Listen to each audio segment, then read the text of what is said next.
Bonjour à tous et bienvenue dans Génération Reconversion. Réaliser sa reconversion, c'est de plus en plus fréquent. Pour cela, il y a de nombreux dispositifs, nombreux outils, de nombreux certificats qui peuvent vous aider pour réaliser votre projet. On va en découvrir un, le Cléa, avec Anaïs Deleuil. Bonjour. Bonjour. Vous êtes responsable des partenariats et du développement chez Transition Pro Île-de-France.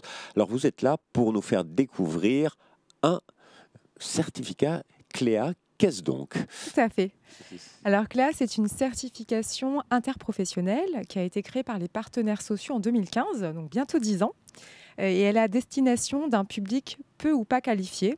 Et elle porte sur la montée en compétence sur les savoirs de base. C'est-à-dire que c'est, on va dire, un premier diplôme presque, pour caricaturer, même s'il ne faut pas dire diplôme. Alors on dit souvent d'ailleurs que là c'est le diplôme de ceux qui n'en ont pas. J'ai envie de dire même c'est la certification de ceux qui n'en ont pas. Effectivement c'est une formation, c'est une certification qui est inscrite au répertoire spécifique. Elle est donc officielle. Que j'ai dit que c'était interprofessionnel, donc c'est-à-dire qu'elle est reconnue par tous les employeurs, valable pour tous les secteurs d'activité et tous les métiers. Et quelle est son utilité et c'est pour qui? Alors, Cléa va porter sur l'évaluation, ce que je disais, des domaines de compétences de base qui sont 7, le français, les mathématiques, la bureautique, le travail en autonomie en équipe, la capacité d'apprendre à apprendre et la maîtrise des gestes et postures. C'est extrêmement transversal et donc ça va porter sur ces domaines-là. Et alors, c'est très simple. Cléa, c'est une ou 3 étapes. C'est-à-dire qu'elle a cette particularité de pouvoir s'obtenir du premier coup. Je vais donc passer tout d'abord une évaluation. Donc elle va porter sur ces domaines-là. Ce qui est intéressant également, c'est que ce n'est pas un examen. Ce n'est pas je l'ai ou je l'ai pas. On est toujours sur une validation, soit totale, soit partielle. Donc si je l'obtiens du premier coup, j'ai ma certif. Et auquel cas, eh bien, je vais me proposer un parcours plutôt de formation.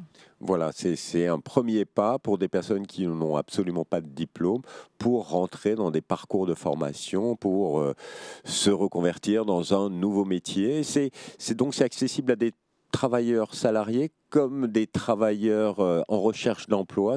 Bref, c'est pour les actifs. Oui, tout à fait. C'est à destination vraiment soit du demandeur d'emploi, de l'actif bien sûr du salarié, et ça peut se réaliser tout au long du parcours de vie, du parcours professionnel. Ça met combien de temps pour l'obtenir? Alors très rapide, c'est ce que je disais. On passe une évaluation, on peut l'avoir ou ne pas l'avoir, mais encore une fois, on est sur une logique de validation, totale ou partielle. Donc du premier coup, c'est possible. Et ce qui est intéressant également, c'est que si la validation est partielle, l'organisme donc de formation qui habilite ces Cléa va proposer à l'issue des résultats de l'évaluation 2 solutions. Soit on va lui proposer d'intégrer un parcours de formation adapté qui ne va porter que sur les compétences qui n'ont pas été acquises. Donc ce qui est acquis, en fait, reste acquis. Et sinon, on peut lui proposer également, s'il n'y a pas beaucoup à travailler, une auto-formation. Par exemple, la personne est salariée, eh bien, vous avez peut-être besoin de retravailler votre capacité de travailler en groupe. Eh bien, vous pouvez, à l'issue même de votre emploi, le travailler. Et qui est prescripteur de ce certificat? C'est je suis un actif, je demande à passer ce certificat, ou c'est une entreprise ou un organisme qui dit mais vous devriez avoir... Les deux, mon capitaine. Je suis salariée, effectivement, alors, il faut savoir que ça existe évidemment, mais en tout cas, si je ressens que j'ai besoin de me faire évaluer sur mes compétences de base, ça peut être aussi quelqu'un qui est en situation d'illettrisme. C'est important d'en parler parce que c'est aussi accessible à ces personnes-là. Alors bien évidemment, il faut quand même avoir une maîtrise de base du niveau de français et de compréhension, mais selon le degré du niveau d'illettrisme, c'est possible. Et un employeur peut bien évidemment s'en emparer. Aujourd'hui, un employeur fait passer les entretiens, notamment l'entretien annuel, qui permet bien sûr d'identifier déjà ce besoin et de mettre en place des solutions, et Cléa en est une. Et la meilleure porte d'entrée pour en savoir plus, c'est le site internet www.certificat-cléa.fr, c'est ça? Exactement. On y trouve toutes les informations pour obtenir ce certificat. C'est ça, on y trouve le référentiel de compétences et on y trouve également la liste des organismes habilités. Il y en a plus de 70 en Île-de-France. Merci beaucoup Anaïs Deleuil. Alors si vous voulez en savoir plus, donc www.certificat-cléa.fr, sans oublier le site de Transition pro-idf.fr qui est l'expert en matière de reconversion professionnelle. Et pour terminer, comme à tous nos invités, quel est votre conseil pour des personnes qui seraient en projet de reconversion ? Alors, j'en aurai deux. Le premier, c'est à destination du salarié.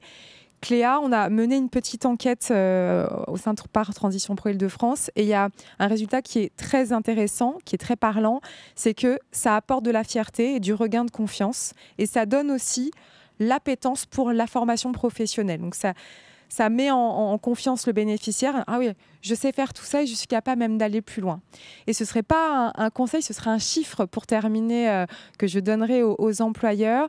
Plusieurs études démontrent qu'un employeur qui ne forme pas ses salariés sur la maîtrise des compétences de base voit sa productivité baisser de 30%.